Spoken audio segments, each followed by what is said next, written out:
40% de AD, praticamente você não precisa fazer nada com o semestre, já dá para repor através de atividade remota.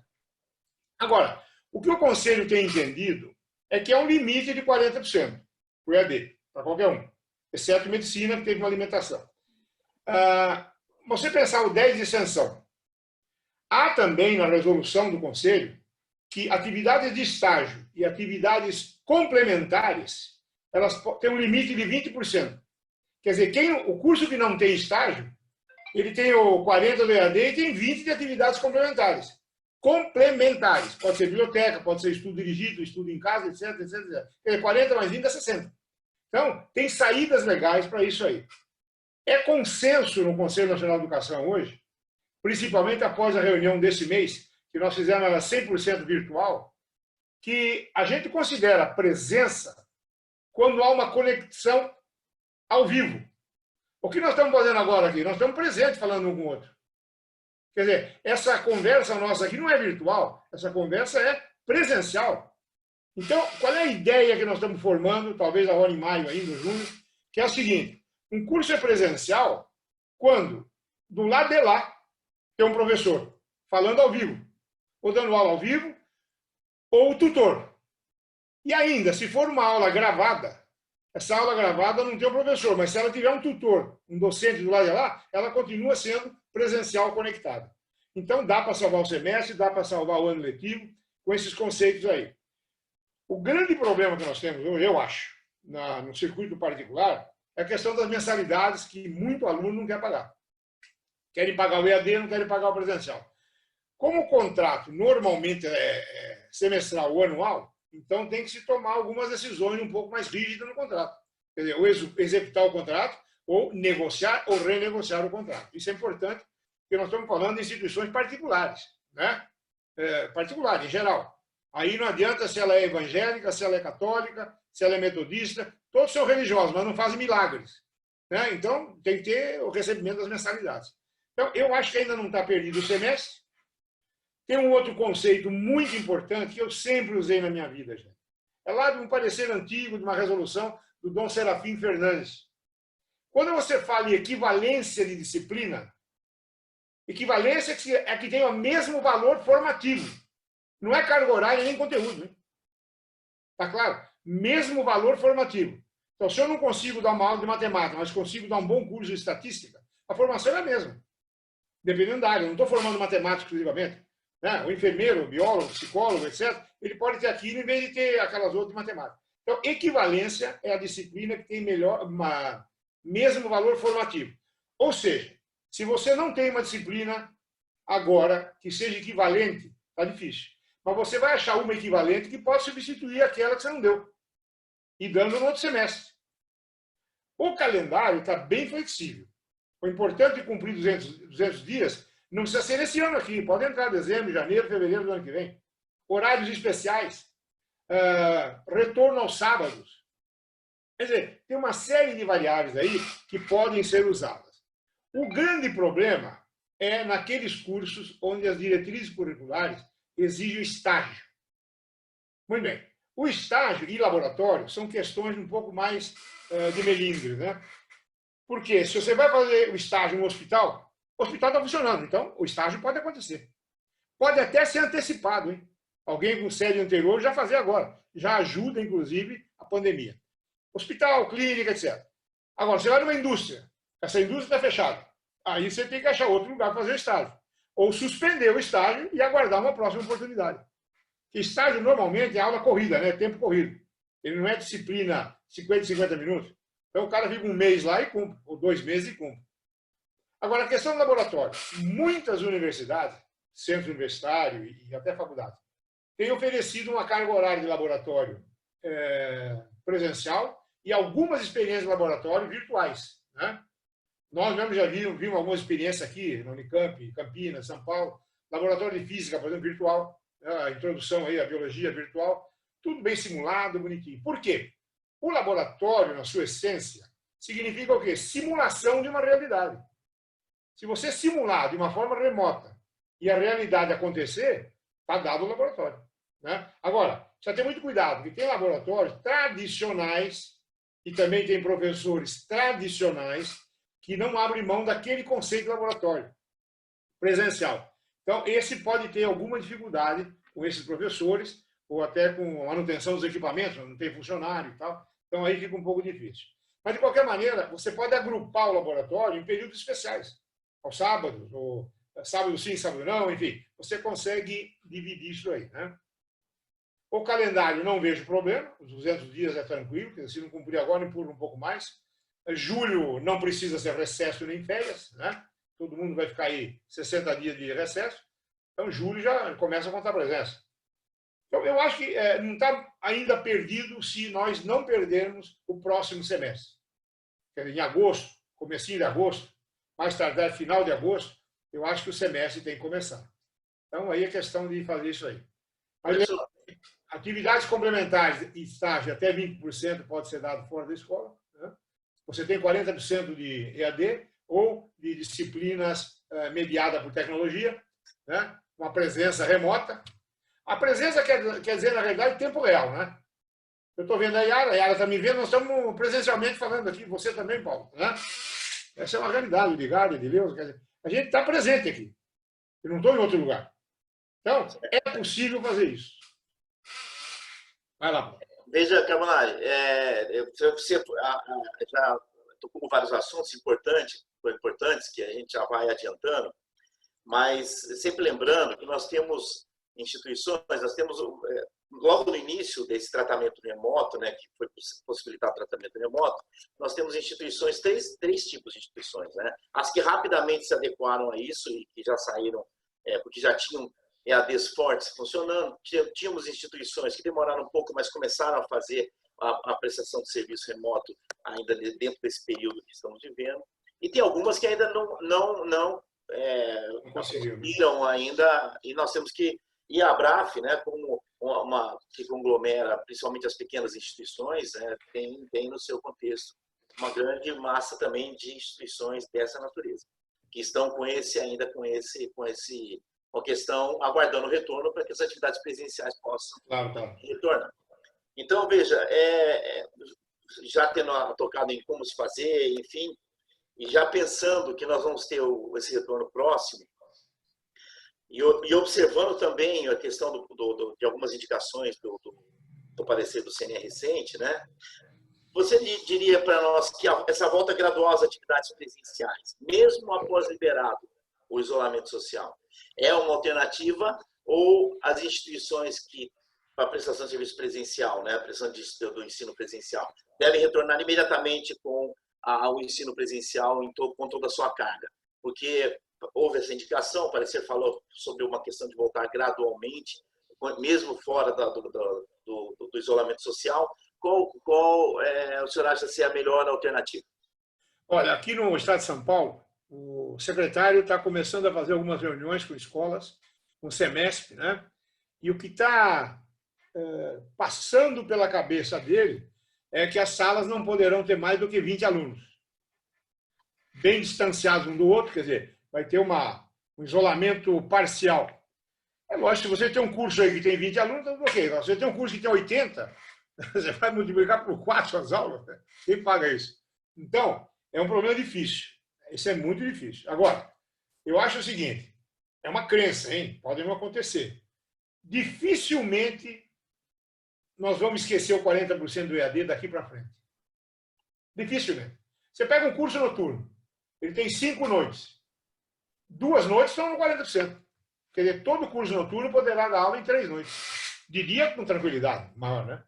Então, se você põe estágio, põe atividades complementares e 40 de EAD, você tem dias de sobra para repor aulas. Né? Agora, o EAD não entra na grade horária do aluno, vai fazer na casa dele, de noite, sábado, de madrugada, domingo. Né? Então, não vai atrapalhar a função da escola em dar presencial. Então, é bem possível que caiba.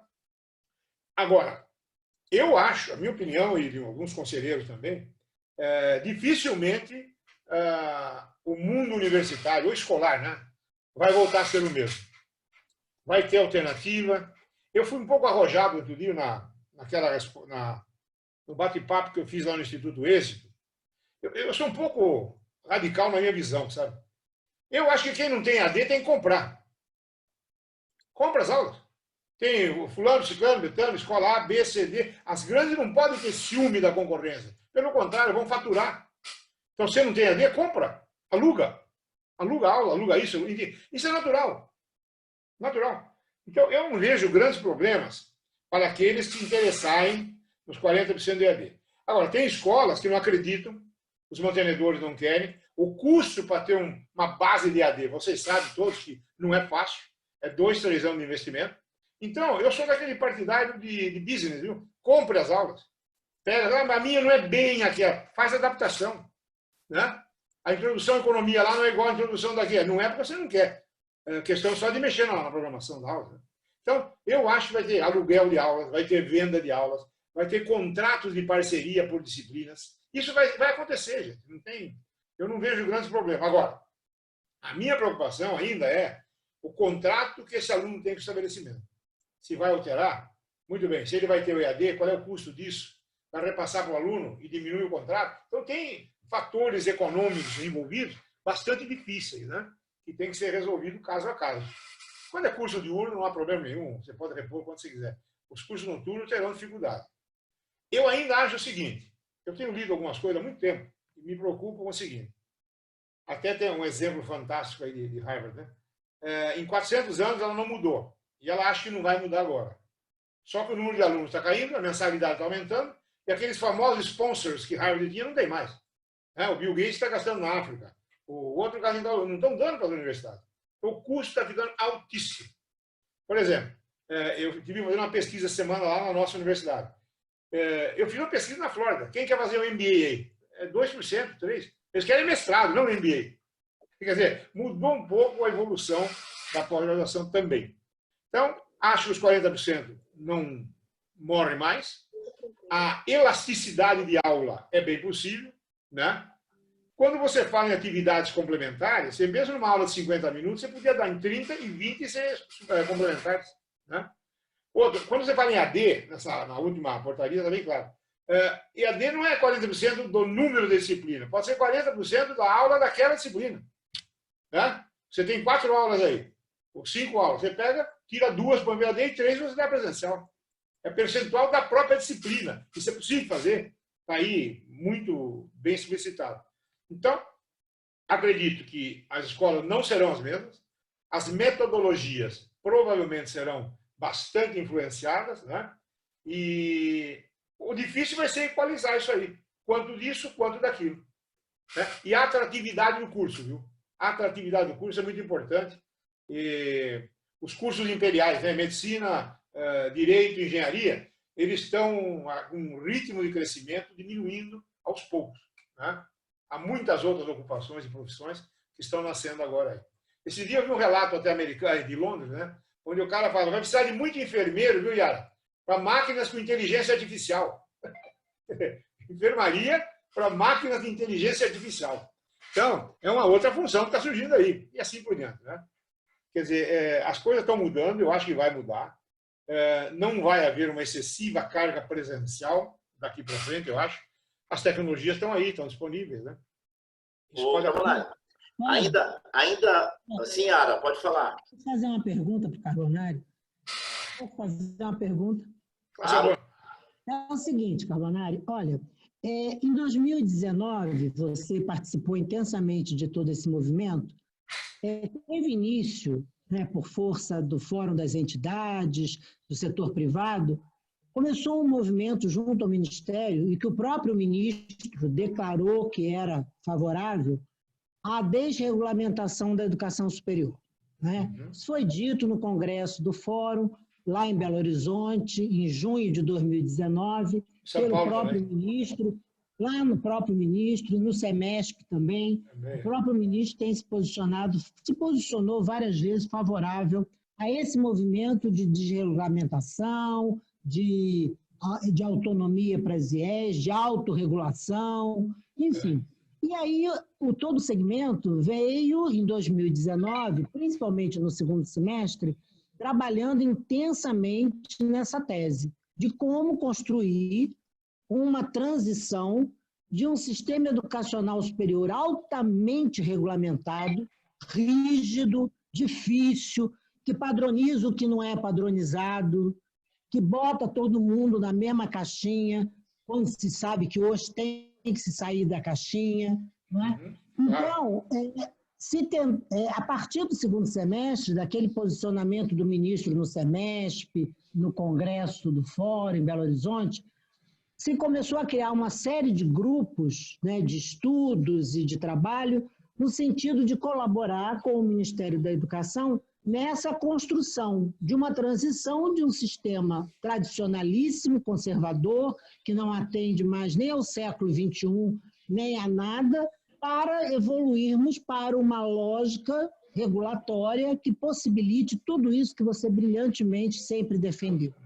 Sempre defendeu, sempre esteve à frente do seu tempo, né? Então, mas a grande dificuldade que atuo também na educação já há algum tempo, pública e privada, o que a gente percebe é que não falta criatividade nas instituições. Tem um discurso equivocado que algumas pessoas vitimizam a própria instituição, dizendo o seguinte: as instituições de educação superior são tradicionais e não gostam de inovar nem de criar.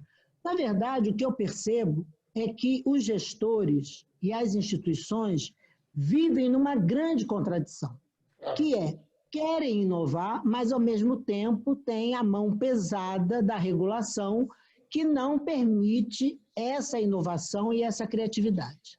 Evoluiu um pouco a partir de 2018, no discurso, na prática não evoluiu.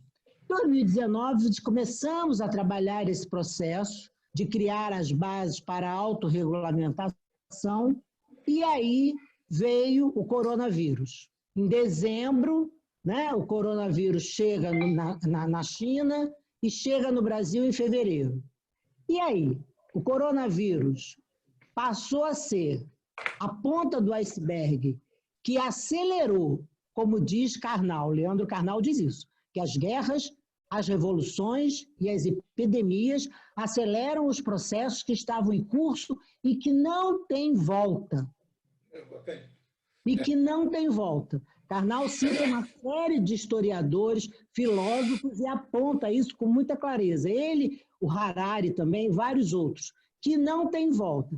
Então, na minha ideia, eu queria te ouvir como um homem internacional que você é, que a gente conhece bem, culto, enfim, com todo o seu conhecimento, seus saberes. Veja, essa coisa de voltar a uma normalidade, isso não existe. Não vai ter uma normalidade. Isso acabou. Por quê? Porque a pandemia, a Covid-19, ela acelerou o processo de desregulamentação. Quando que nós poderíamos imaginar que é possível usar EAD sem ser credenciado em EAD? E a pandemia forçou isso, colocou isso. E aí, o que a pandemia mostrou?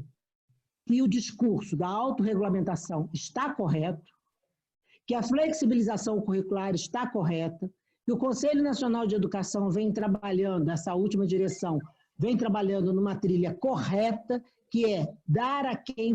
E pensar também essa questão das IES criarem e inovarem a partir da sua própria realidade. Então, aí, por exemplo, nenhuma instituição vai querer ser mal avaliada. Se isso não for refletido nos instrumentos, como é que as instituições ficam? Veja bem, Yara, eu tenho defendido nos últimos anos aí, e um bom número de conselheiros também, que o INEP não deveria fazer verificações, mas monitoramento.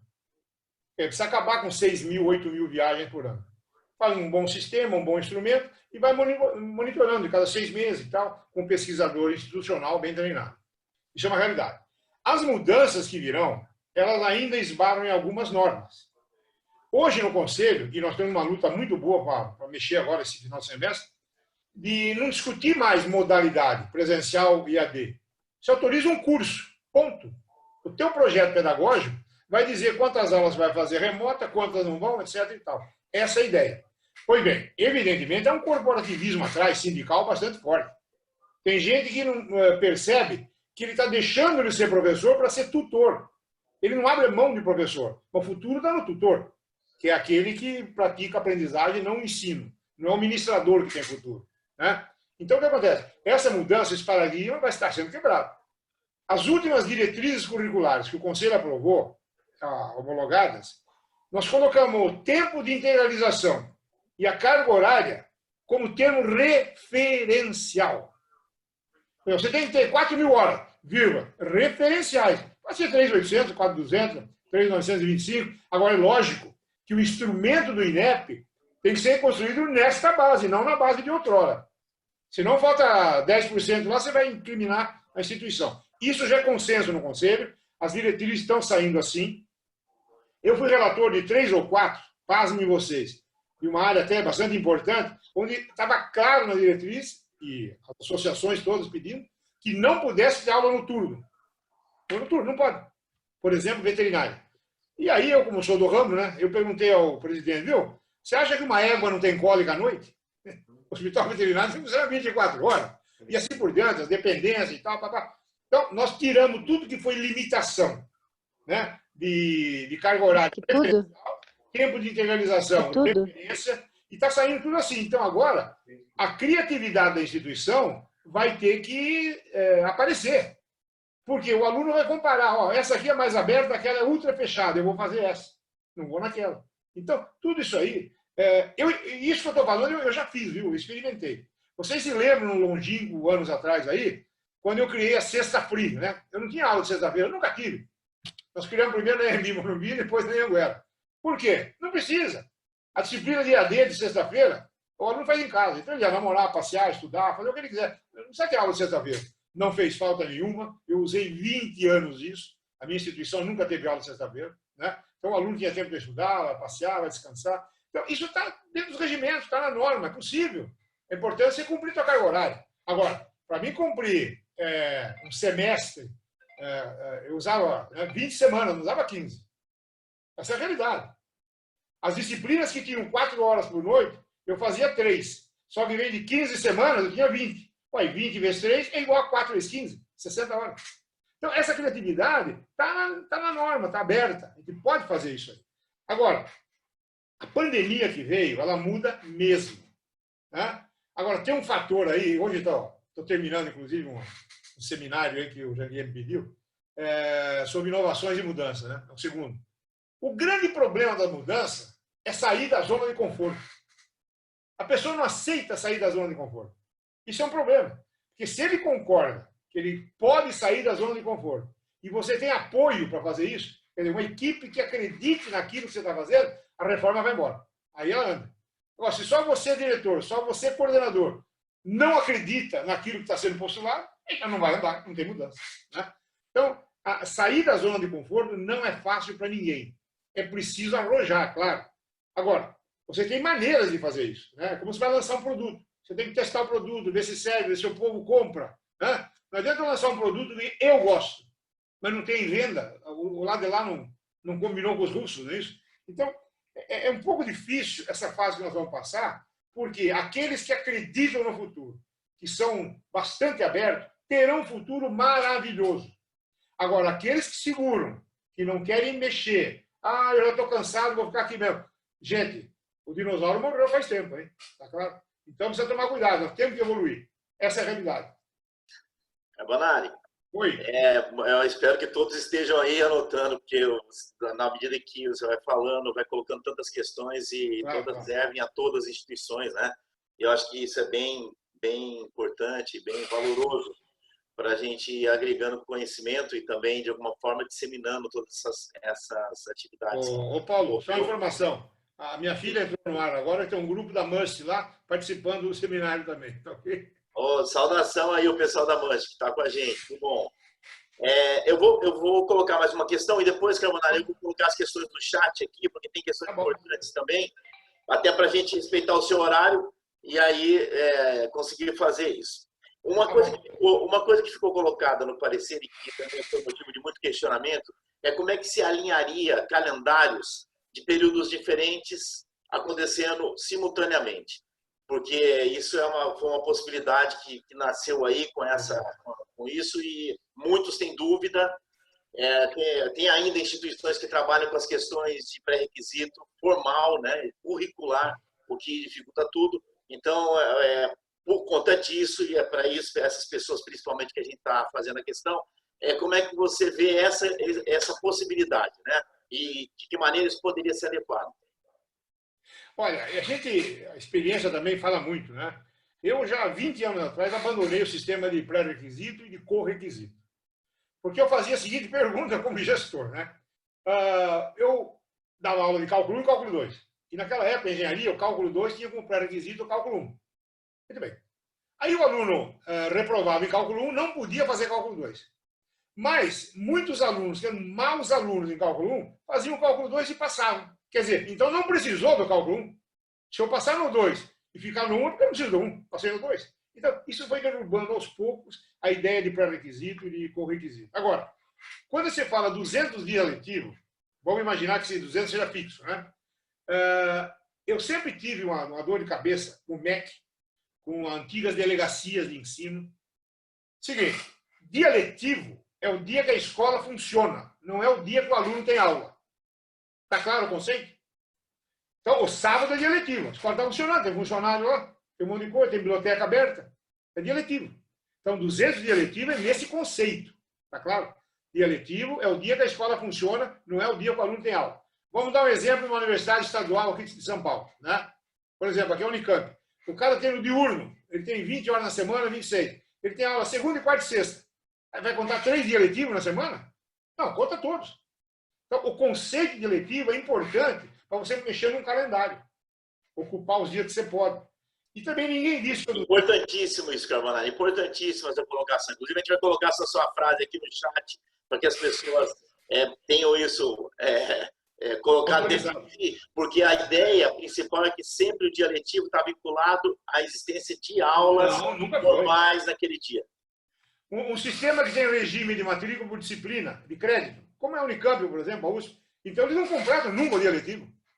Você opta por 3 disciplinas, segunda, quarta e sexta. Para dar 200 dias, aí vai 2 anos, 3 anos.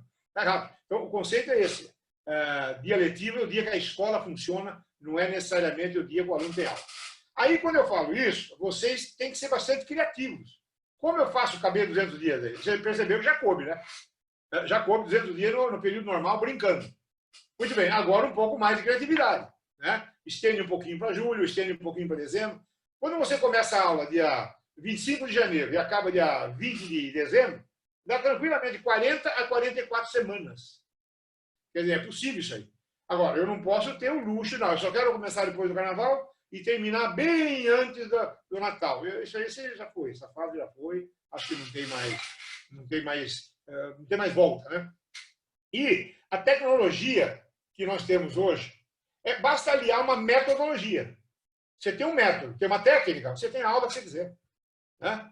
Porque o conceito de aula hoje é uma coisa muito difícil. Né? E sala de aula, então? Onde é a sala de aula? O meu aqui, por exemplo, eu estou com 6 metros quadrados na minha sala de aula. Aqui, né? Então, o que nós estamos fazendo é isso.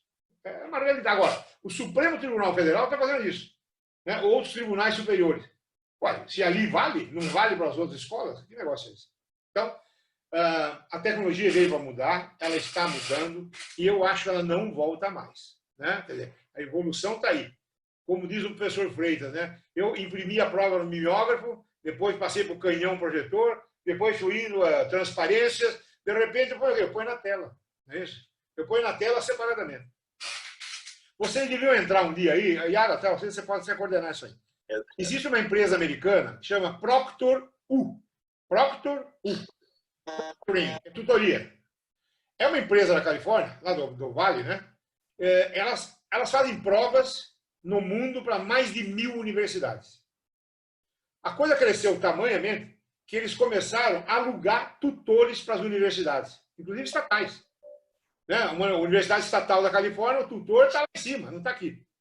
E agora eles estão terceirizando o EAD. A universidade fala, Proctor, eu queria que você me oferecesse a disciplina A, B, C, D, X, Y em EAD, por favor. Então, a terceirização está acontecendo com grandes empresas. Né? Gente muito bem pensada, gente muito bem informada. Então, imagina, a prova pode ser feita. Tem mais de 1000 universidades que eles fazem prova. Né? E essa prova tem um valor importante porque O risco de cola aí é 99% de não ter cola. Tá certo? É bem indicado. Entrou um barulho na sala, desliga o computador, cai a prova. No meu tempo que eu dava aula de cálculo para 100 alunos, eu duvido que 35 não colavam. Tá certo? Então, é muita gente. Agora não. Essas provas eletrônicas vão tranquilamente. Se for teste, está resolvido. Se for questão discursiva, a inteligência artificial já resolveu. Já tem programas de inteligência artificial que corrigem texto. Então, essa é... Não, tem que ter redação. Eu vou dizer mais a vocês. Quando eu inaugurei a universidade, a Master University lá na Flórida, eu convidei o ministro Mendonça para inaugurar. Ah, não posso, não tenho tempo. Aí, houve o lançamento do Enseja. E eu ofereci a minha sala de aula para o Enseja, para a embaixada. Aí ele foi obrigado a ir lá para inaugurar.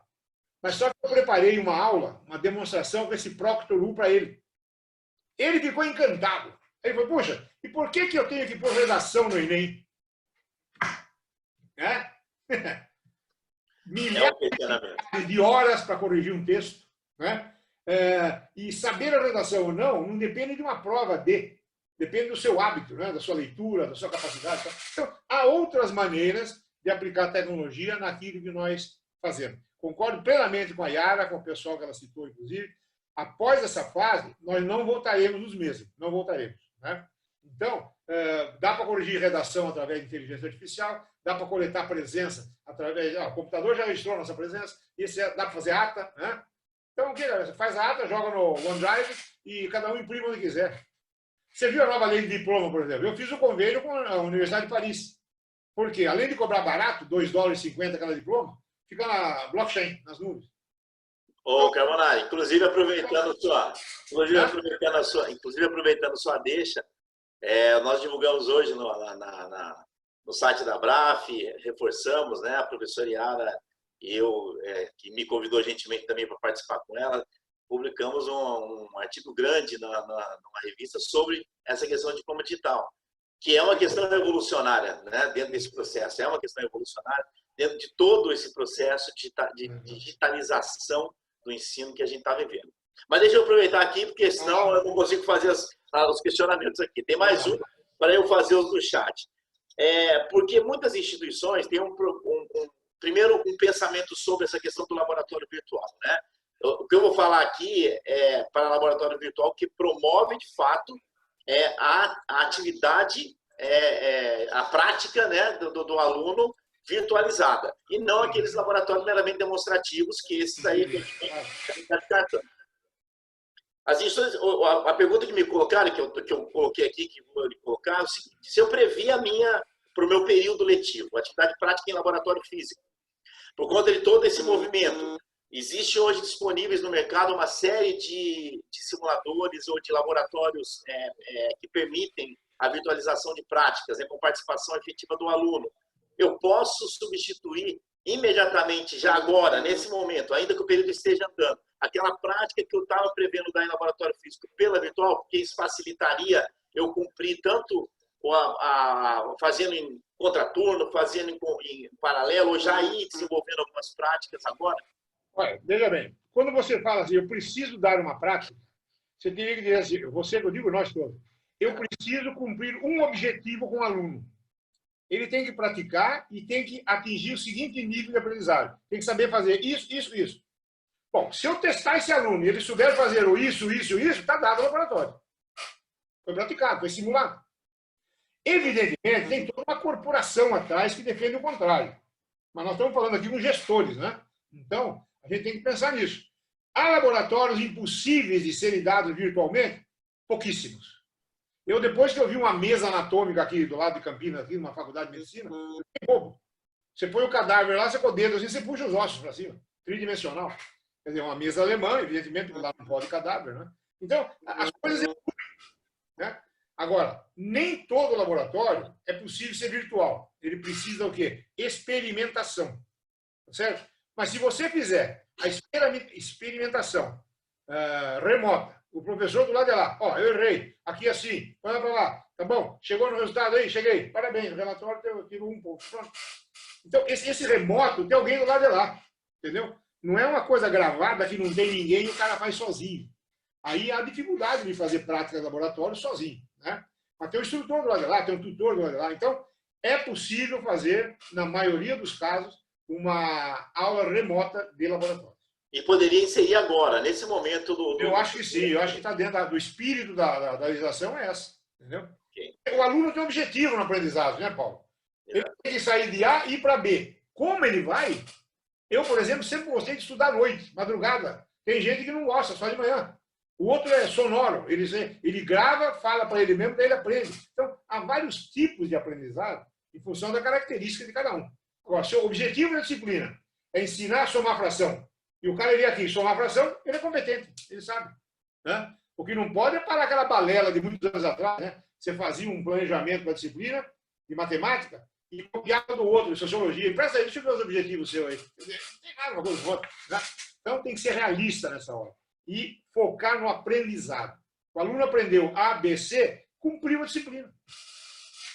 Ok. Eu vou colocar a primeira pergunta do chat, Camarada, da professora Mércia Scarpelli. Ela pergunta o seguinte: em relação à prova das disciplinas ofertadas na modalidade EAD, poderem ser realizadas também... Desculpa. Em relação às provas das disciplinas que hoje estão na modalidade EAD, provavelmente eu estou entendendo, né, que não estavam, que foram colocadas, elas podem também ser EAD, as provas, considerando que a lei determina que a prova deve ser presencial? O presencial está mudando para presencial conectado. Né? Vamos colocar bem essa realidade e está mudando. Agora, se você for fazer uma prova de teste, não tem problema nenhum. Aplica o teste, né? Com algumas salvaguardas para isso. Quem faz teste também faz prova com consulta, não há problema nenhum. Tá? Libera a câmera. Né? Outra coisa, a maioria dos educadores do Brasil sempre lutaram para ter uma avaliação somativa. Você faz uma atividade em 2 pontos, faz a outra mais 1 ponto, mais 4 pontos, de repente você está com 8. Não precisa tirar 10, tira 8, tá bom. Né? Então você vai se autoavaliando, que também vale uma coisa. A autoavaliação deve ser ponderada na nota. Então, é possível fazer? Sim. Como eu disse, a própria TUU faz mais de 1000 universidades no mundo. É ela que faz a... Professor, com licença, a minha pergunta se refere àqueles cursos que já são ofertados na modalidade EAD. Pela lei, a prova deve ser feita presencialmente. Então, minha pergunta se dá para esses cursos em especial, cursos EAD, nos quais as provas devem ser presenciais, pela lei. Como é que fica a questão? O conceito de presencial está mudando. Nós estamos aí numa pandemia, você não vai sair no polo, lá naquela esquina, com 30 alunos fazer uma prova, não vai. Então, você tem que imaginar que a sua prova é somativa, as atividades de EAD. Tá. Se ele participou do chat, ganhou 1 ponto. Se ele leu tal texto, se ele faz tal coisa, resumo. Você vai construindo a avaliação. Porque quando se fala prova, o brasileiro que fala prova, né? Ele está falando em avaliação da aprendizagem. Se eu tenho 10 itens para ele aprender, ele aprendeu 8, está aprovado, sem problema nenhum. Então, é possível fazer isso? Sim, é possível. Um bom programa, um bom software, né? E coisas até que o professor pode desenvolver, né? Está conectado com o aluno. Agora, por isso é como a Yara falou, nesse tempo que nós estamos hoje, a exceção é permitida. O que eu duvido é que a exceção vai embora. Ela não vai. Está claro? Então, é possível fazer, sim. Eu faço na nossa universidade lá, as provas são todas online. Agora, quando diploma americano... Muito obrigada. Muito obrigada. Professora Mércia, deixa eu acrescentar também uma informação que eu acho que é importante, muito oportuna a sua pergunta, eu acho que é uma dúvida bastante recorrente, né? A própria portaria, as portarias ministeriais, aquelas duas que vieram tratando desse assunto, quando elas abrem, elas não foram específicas, e por isso talvez a sua dúvida e a dúvida de muita gente. Mas quando ela abre a questão da virtualização, da presencialidade virtualizada, quer dizer, permitindo que ela fosse virtualizada, e não faz nenhuma ressalva específica à questão da prova, porque ela fez ressalva às atividades de laboratório presenciais e fez ressalva aos estágios. Mas ela não fez ressalva à questão das provas do EAD. Então, parece, né, e aí eu estou vendo aqui o professor Kovac, estou vendo outros advogados aqui que poderiam me socorrer, parece que a portaria também autoriza. Né? Parece que a portaria também autoriza. Então, a senhora teria um reforço aí de segurança para esse momento da pandemia, né? Enquanto estivermos nesse momento. Aí depois... Olha, eu estou em mãos aqui com a portaria. 343, que dispõe sobre substituição das aulas presenciais por aulas em meios digitais, enquanto durar a situação da pandemia. Quer dizer, eu não tenho dúvida nenhuma que vai durar. O caso de exceção. Esses dias me perguntaram no debate aí o seguinte, vai acabar a pandemia? Vamos pensar o seguinte, gente, vocês todos que estão na tela aí, quantas gripes vocês já tiveram nos últimos 10 anos? Todo ano, de 2 em 2 anos, de 4 em 4 anos? Por quê? Porque não tinha vacina. Então, esse vírus que está aí, o Covid-19, ele não vai embora, vai ficar aí. Nós vamos desenvolver o anticorpo ou teremos que tomar vacina. Quem não tem vacina? No inverno vai pegar ele de novo. Provavelmente modificado já, né? E essa pandemia não acaba esse semestre. Vai vários anos até a vacina ser feita e distribuída. Não adianta posto de saúde, não dá tempo. A da gripe, né, 10% só tomaram. Então, a pandemia vai ficar. Esse estado de exceção vai ficar. Eu duvido que volte. Duvido que volte. E se a gente ainda conseguir, até o final do ano, conceituar, né, a atividade presencial como sendo a presencial conectada, então está resolvido tudo. Esse é o conceito que está correndo hoje no Conselho e é uma ideia assim, praticamente bem colocada por todos os conselheiros. O meu querido Carbonari. Estou lhe ouvindo aí. Meu querido Carbonari, meu querido Paulo, posso falar um minutinho? Claro. Bom, em primeiro lugar, parabéns aí por essa iniciativa da BRAF. É sempre um momento oportuno, né, de ter duas pessoas com experiência na área educacional trazendo esse tema. Eu queria fazer uma pergunta para vocês, baseado até no que vocês estavam acabando de conversar agora. Na realidade, como diz o ditado, o uso do cachimbo deixa a boca torta, né? Todo mundo se habituou com o presencial de um lado ou com a distância do outro. E a portaria 343, ela trouxe uma novidade, quer dizer, a possibilidade de se fazer de outra forma, que é uma forma remota, né, a fim de atender esse momento que nós estamos vivendo. Inclusive, as provas não têm essa condição da obrigatoriedade de fazer presencial. Nem consta da portaria, né? Nem consta. Não fala isso.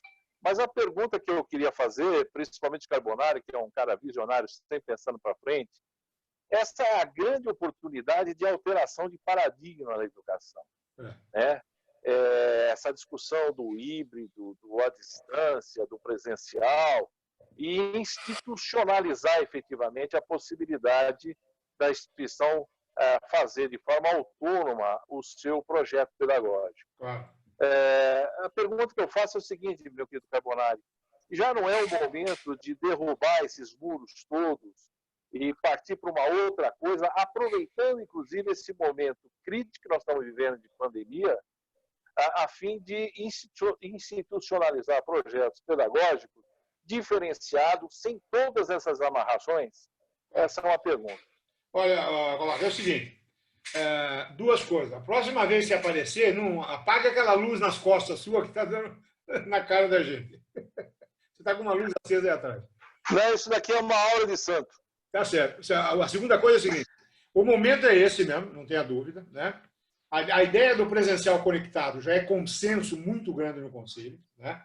E não voltaremos ao passado, graças a Deus, né? Como eu disse no começo aí, o conceito de currículo mínimo não existe, as DCNs, o tempo de integralização agora é um número referencial, não tem carga horária mínima, né? E duração também.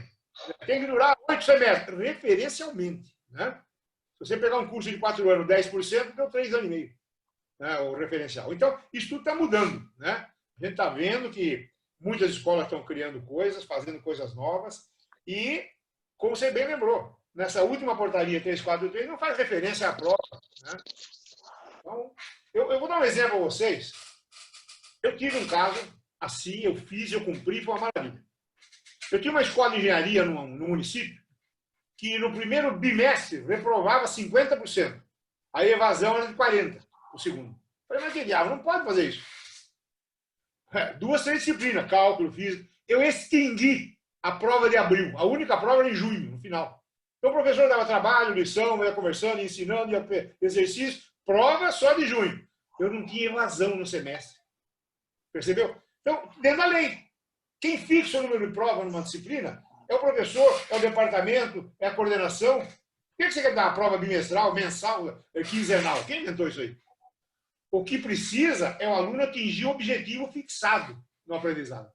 Então, se eu quero que ele aprenda repetidamente, eu contratava um papagaio, né? Põe a prova mais para lá, faz outro. Isso serve para o ano letivo. Qual é o problema? Então, a gente tem que usar um pouco de criatividade e não ficar fixando conceitos de outrora, né? Que não se aplicam mais. Né? Eu, na minha geração, eu fiz matemática, meu curso básico era matemática. Era terrível, era prova mensal e prova oral. Ué, prova oral de matemática? Eu não sei por quê. Mas, em todo caso, existia, né? Isso foi sumindo, os velhos professores foram deixando. E eu tive até um caso, um professor, ele dava aula na lousa de costa para o aluno.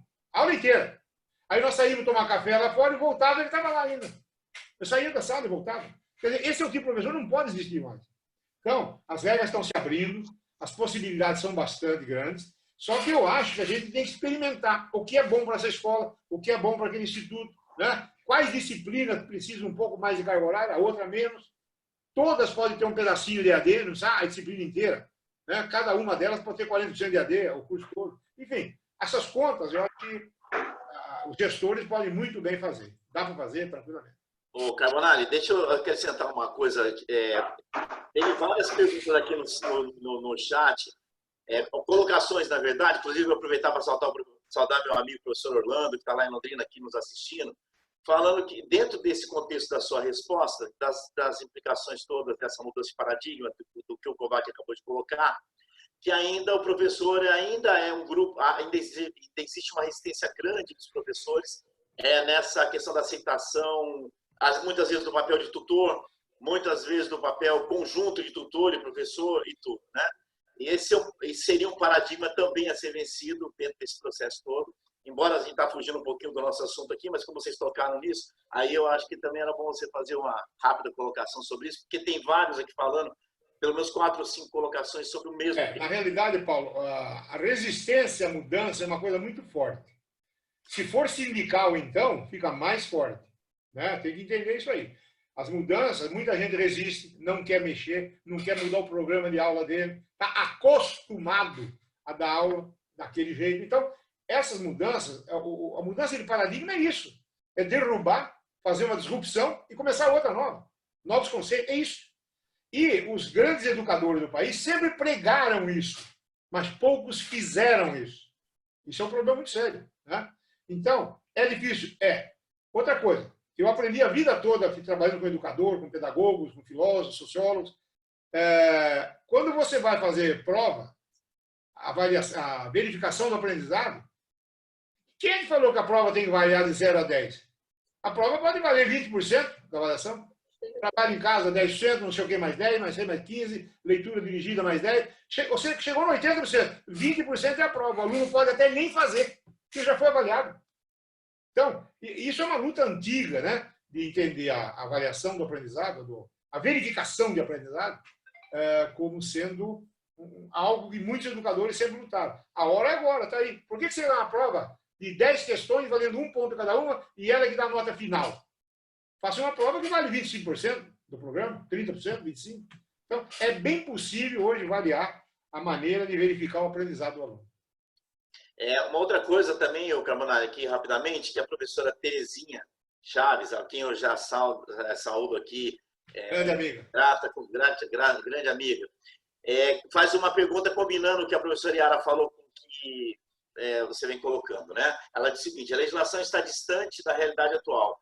Qual a agilidade do MEC, que o MEC possui, ou o CNE, para implantar a portaria do processo de autorregulação? Veja bem, a autorregulação foi uma tese levantada pelo ministro, acho que foi lá no semestre ou no fórum, que eu tenho a impressão que, pela postura desse atual governo, e mesmo mais conservador, ele tem que ser menos normaticida. Ele não pode matar as instituições por norma. Acontece que não houve nenhum esforço voluntário, né, do Ministério para fazer isso. Então, o que nós estamos fazendo no Conselho? Nós estamos abrindo. Nós estamos evitando isso, diretrizes curriculares nacionais mais claras, né? Outros conceitos de educação através de aula conectada. Então, nós estamos fazendo pareceres. Agora, ele está tendo muita dificuldade de homologar, deve ter mais de 200 pareceres lá, né, Yara, para homologar. Então, tecnicamente, ele precisa tomar uma definição. Então, eu acho possível ter um código de autorregulamentação, é bem possível, bem provável, né? Se você faz um estudo, uma faculdade sua, igualzinho Harvard, é um diploma. Não, eu faço igualzinho a Universidade de Moscou. É o mesmo diploma, é o mesmo curso. Agora, lá é diferente de cá. Então, essa liberdade é que você tem que ter, né? Porque, senão, nós não estamos formando alunos e profissionais, nós estamos formando tijolo. Tudo igualzinho, quadradinho assim, tijolinho. Tem várias coisas sobre também essas práticas virtualizadas, né? Até o professor Vinícius está esclarecendo aqui, deixando bem claro que quando a gente fala prática virtual, a gente não está falando prática demonstrativa, né? A gente está usando a questão da interferência de professor auxiliando, aluno fazendo atividade mesmo à distância. Existem hoje uma série de possibilidades nesse sentido, e aí fica também aberto a que todos procurem. Acho que tem uma série de novidades sobre isso já há algum tempo.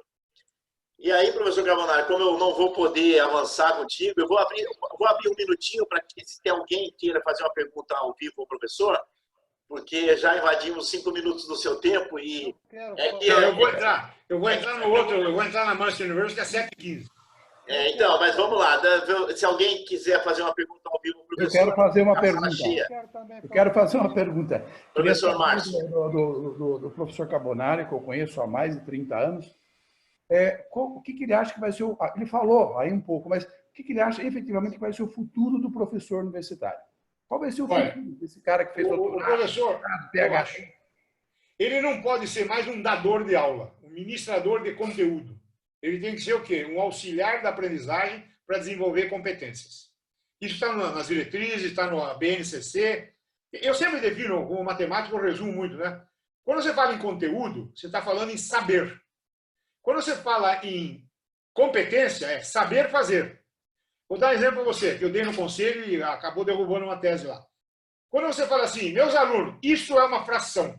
Estou ensinando fração. Ele sabe conteúdo. Agora, você sabe somar fração? Ah, eu sei somar fração. Bom, então você é competente. Agora, você sabe somar fração de cor? Você é habilidoso. Então, saber fazer bem. Então, quando a gente pensa nisso, as competências precisam mais de tutores do que ministradores. Tá? Isso é uma realidade. Eu às vezes, brinco muito com amigos, mas eu fui diretor de faculdade. Há 20 anos atrás, tinha uma faculdade de Direito. E eu ia na janelinha de fora e via o juiz da aula lá. Ele pegava o código. Artigo 236, vamos lá, vamos ler. O que você acha disso? Eu sei, né? Viu? Isso aí eu troco por um disquete de R$2,50. A aula expositiva, você faz em casa, em AD, é muito mais tranquilo. Então, não é expositiva, é participativa, somativa. Bom, aí é outra realidade. Porque se for matérias assim, não técnicas e expositivas, pode ser virtuais, tranquilamente, não vejo problema algum. Ok? Paulo, muito obrigado. Obrigado a você pela pergunta. Paulo, eu queria fazer uma pergunta. Pois não, professor Orlando. Já saudando sua presença aqui com a gente. Muito obrigado, querido. Opa, prazer. Sempre bom estar com vocês e sou um fanático admirador do professor Carbonari. Muito obrigado. E também sou mestrando da MUST. Da MUST University, isso é bom. Isso, exatamente. Concordo 100% com aquilo que o senhor colocou até o momento. Mas a minha pergunta é o seguinte: os instrumentos de avaliação dos cursos do MEC exigem que os cursos tenham um percentual elevado de mestres e doutores. A minha pergunta é: como convencer o cidadão que estudou 16, 20 anos para ser mestre e um doutor? Até hoje ele era remunerado como mestre e doutor, e agora ele vai ter que ser um tutor e remunerado como tutor. E mais, se ele não aceitar, como é que a instituição de ensino vai fazer para contratar profissionais, mestres e doutores com a remuneração de tutor? Orlando, na realidade, mestres e doutores são minimamente obrigados no processo de centro universitário e de universidade. Faculdade não tem essa exigência, né? A exigência é que, para ser professor de nível superior, ele deve prioritariamente ter mestrado e doutorado. Está na lei, está na LDB. Mas prioritariamente não quer dizer exclusivamente. Então, um grande número de especialistas são bons professores, pode ser usado. O instrumento que o INEP tem usado é que está falho. Porque se para curso e faculdade a lei não exige, por que o instrumento tem que exigir? Então, a gente tem que entender que de 2016 para cá, o Conselho Nacional de Educação mudou muita gente. Né? Eu não quero dizer que tinha gente desonesta, mas tinha radicais lá dentro. Não, tem que ter, porque quanto mais mestre, mais aula, quanto mais aula, mais caro, quanto mais caro, mais doutor. Esse grupo fugiu, não tem mais. O que tem lá é um grupo de educadores preocupado com os alunos. Não estão preocupados com carreira docente, isso não é problema nosso. Né? Não estão preocupados com carga horária rígida e nem com metodologia e tecnologia da informação. Então, esse é um outro grupo que pensa bastante aberto, né? E um monte de escolas têm entrado com recursos e tem ganho recursos. Né? Por quê? Nós não admitimos certas coisas. Né? Você muda o decreto em 2017, você protocolou 2015 e 14, o cara usa a lei nova para processo antigo. Isso não pode. Isso não passa mais no Conselho. Né? Hoje, por coincidência, eu estava vasculhando alguns pareceres antigos e achei uma do Dr. Kovac, uma consulta que foi feita, caiu inclusive em tribunal, né? Tem inclusive sentença. Tutor é uma coisa, o docente, no sentido lato, é outra. Certo? Essa aqui, a função de docente é do professor. A função de tutor é outra coisa. Pode ser funcionário técnico administrativo, pode ser isso, pode ser aquilo. O importante é que ele tenha tecnologia de educação à distância. Né? Essa é a realidade. E aparecerem distinguindo bem isso. Agora, há uma luta sindical atrás disso. Né? Tem grupo que não admite, não, vai ter que pagar igual, tem que fazer isso. A lei não fala isso. Essa é uma realidade. Então, a resistência à mudança é uma, a força sindical corporativa é grande, então, quando você vai fazer uma mudança, você tem que enfrentar o boi, né? Tem que enfrentar o leão. Essa é a realidade. Né? Mas eu acho que o futuro do professor, bem titulado ou mal titulado, e pouco importa, vai estar no quê? Num orientador da aprendizagem. E aí eu acho que o título vai falar muito pouco. Acho até que os doutores deverão ir para a pesquisa, né? Quando que o mestre pode ficar muito bem na área de ensino. E eu tenho uma bronca antiga, viu, Orlando? Se mestrado forma professor, por que não tem matéria pedagógica? Não é verdade? O cara mestre em física, mestre em matemática. Eu nunca fiz isso aí. Então, é engodo. O negócio do mestrado ser pré-requisito para o doutorado, isso é força corporativa que não é sindical, é de lá de cima.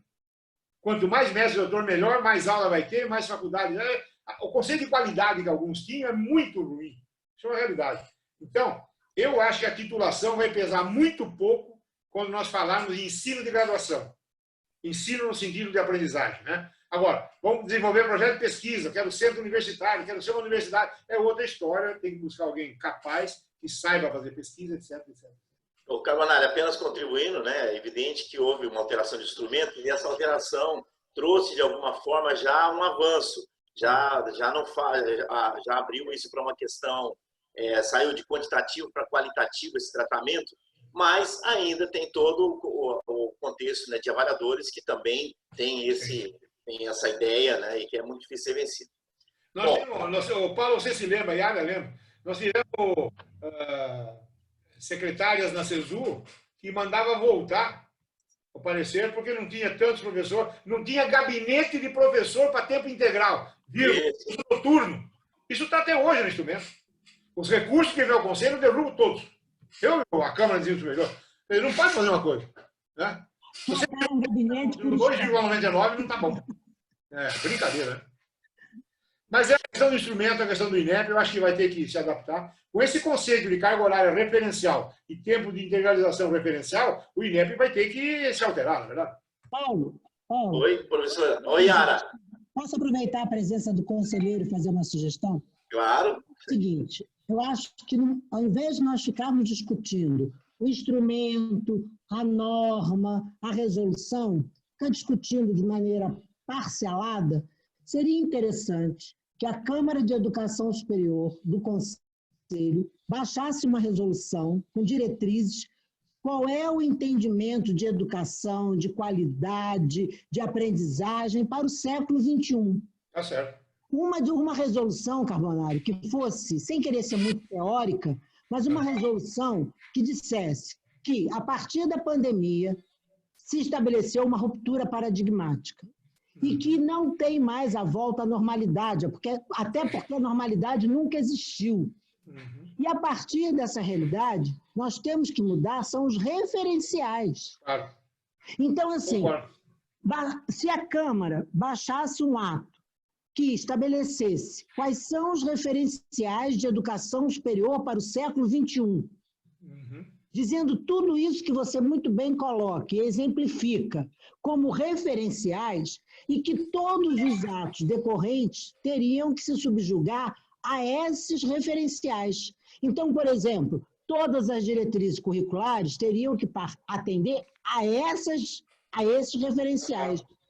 Todos os instrumentos de avaliação, eles teriam que atender a esses referenciais. Me parece que, apesar de ser um único ministério, mas há um problema relacional, um problema de diálogo, que dificulta alguns entendimentos.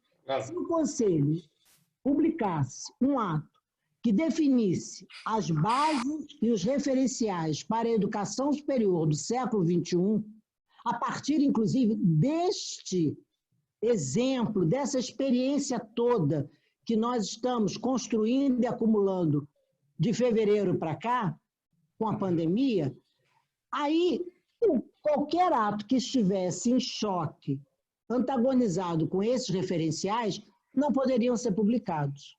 Certo. Eu acho muito bom, Iara. Eu, inclusive, aceito a sugestão, já anotei aqui, vou propor uma indicação agora para o dia 18, para a gente se estudar nessa linha. Agora, nós temos uma dificuldade muito grande, né? Eu sinto isso, porque a minha vontade de evoluir é muito maior do que tem lá. É a questão de homologação de pareceres. Então, você aprova e demora para homologar. Depois demora para homologar. Houve até um secretário das séries que, num almoço em Brasília, disse que aquilo, recurso que for contrário às séries, ele vai pedir para não homologar. Isso é crime. Isso é crime de responsabilidade. Negar um recurso que um órgão superior faz. Pois bem, eu comecei a me apertar e no mês retrasado, eu comecei a fazer um estudo, eu pediria até o Kovac, que está aí para me ajudar. Eu quero, em vez de emitir um parecer, emitir uma nota técnica. Isso. Nota técnica não precisa ser homologada. Nota explicativa da resolução tal, não precisa ser homologada. Só que nós vamos começar a firmar conceitos mais abertos para a educação, sem ser através de parecer. Eu faço uma resolução positiva, aprovo em plenário, e o Ministério não homologa, como é que fica? Nada.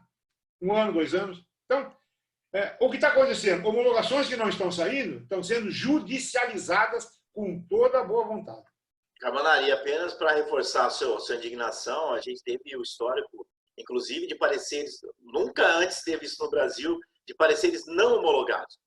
Que aí objetivamente não homologados, o que seria ainda um avanço para um lado pior ainda, né, desse contexto. Bom, Paulo, assim, para sistematizar, nós teríamos, inclusive a ABRAF mandou a pedido da Câmara de Educação Superior, enviou um ofício com todas as contribuições para esse parecer, né, que foi aprovado, e nesse encaminhamento, a ABRAF sugere a emissão de notas técnicas, até porque o parecer ficou muito denso. Então, muitas coisas que constam do parecer, por exemplo, atendimento às várias especificidades da educação, poderiam ser por meio de notas técnicas. Eu estou buscando uma saída, viu, Iara? Nós colocamos isso, né, Paulo? Nós sugerimos isso. Então, assim, que tivesse, na verdade, um corpo no parecer, mas que todo o desdobramento do parecer viesse por meio de notas técnicas. Porque isso dá agilidade. Já tem 1 semana que vocês aprovaram e o parecer ainda não foi homologado. E é importante a colocação da Iara, Carbonari, porque é o que eu disse no início, o Conselho é para nós, para as instituições como um todo, um órgão direcionador. Né? Então, na medida em que a gente fica aguardando uma homologação, você retarda uma série de ações que num momento como esse, por exemplo, nem poderia estar acontecendo. A gente está num momento de crise, que eu já juntei um monte de normas aí, legislação, lei mesmo, e já passei para os conselheiros da Câmara Superior como fazer para emitir uma nota técnica. Inclusive o conceito, ela não é um parecer, ela é uma opinião pedida pelo chefe do órgão. Então, se o presidente da Câmara pede para eu fazer uma nota técnica, eu faço e aprovo na Câmara. É uma explicação, como disse a Yara. Então, com isso, nós conseguimos fazer uma série de coisas e ir norteando mais ou menos uma estrada mais larga, não numa picada, numa estrada estreita. Essa é a ideia. Mas, sugestão, Viola, muito gosto. Tá? E preservando o caráter que o Conselho é um órgão de Estado, não é um órgão de governo. Tá certo. Ele veio para atender às políticas públicas do Estado brasileiro. Tá certo. Concordo plenamente. Muito bem. Querido amigo Carbonari. Tem um pouco de pressa agora. Querido amigo, eu agradeço imensamente a sua participação nesse primeiro encontro que a Abrap está promovendo. Vamos fazer outros, vamos lhe convidar novamente. Você sempre é uma pessoa muito esclarecedora, trouxe assuntos muito além do que a gente previu para esse momento aqui. Professor Yara também, contribuição fantástica, como sempre, trazendo as questões técnicas que envolvem tudo isso. A participação de todos, nós tivemos quase que a sala cheia o tempo inteiro da reunião. Ainda estamos transmitindo essa reunião pelo YouTube também, então o que engrandece ainda mais. Eu vou passar para o professor Larry encerrar, mas lhe agradeço imensamente a sua disponibilidade, e reforço que todas as suas informações aqui, tenho certeza, vão ser muito úteis às instituições. As instituições elas são muito, mas muito necessitadas de direcionamento, principalmente as pequenas que a Abrap representa. Então, é um momento aqui nosso muito importante. Muito obrigado. Professor Larry, pode fazer o encerramento e já lhe agradecendo, Carbonari. Até uma próxima vez, querido. Muito obrigado, viu? Obrigado, exponha sempre. Um agradecimento muito especial ao professor Carbonari por suas importantes reflexões sobre a educação superior. Esperamos tê-lo outras vezes, professor, com a gente na Abrap. Muito gosto. E um agradecimento a todos que assistiram, que participaram deste momento especial da Abrap. Também um agradecimento especial aí ao Paulo Chanan, ele que é idealizador deste instrumento de comunicação tão importante que a Abrap está colocando, e a professora Yara aí, que tão brilhantemente fez suas intercessões aí. Paulo, eu queria só... Muito obrigado a todos. Um abraço a vocês, que eu vou entrar em um outro live agora. Mas, uma vez, o professor Lauro Zimmer, no conselho, ele perguntou para mim assim, Carbonari, quem é que faz o regimento da sua escola? Meu grupo lá, coordenação, professor. E por que você coloca no regimento coisas que proíbem você de fazer outras? Falei, como é que é, Lauro? Não entendi. Eu que colocava lá que tinha que ter pré-requisito, que não podia ter isso. Quem mandou? Se eu não estou contra a lei, eu posso fazer. Então, olha os regimentos de vocês aí esse mês aqui, mais um mês aí, dá uma olhada e vê aquilo que vocês estão se autoproibindo. Eu não posso dividir uma disciplina, tem que ser de março a junho. Quem falou isso? Vocês colocaram no regimento. E o regimento quem aprova? São vocês. Então, a gente tem que pensar assim, bastante aberto, aí a educação evolui, como disse. Carbonari, muito boa lembrança. Só quem conheceu o professor Mauro sabe exatamente como era o pensamento. Avançar sempre. É uma grande pessoa, uma grande personalidade. Nos encaminhou muito. Gente, boa noite para vocês todos aí. Um abraço. Eu preciso participar de uma outra aí. Mas estou sempre à disposição. Tá ok? Muito obrigado. E a todos que participaram com a gente também. Muito obrigado. O chat eu vou gravar o chat. Se tiver questionamento sobre pode mandar isso. Carbonari. Encaminha. E aí, depois ele responde e eu passo para vocês. Tá certo? Fechado. Uma boa noite a todos. Muito obrigado.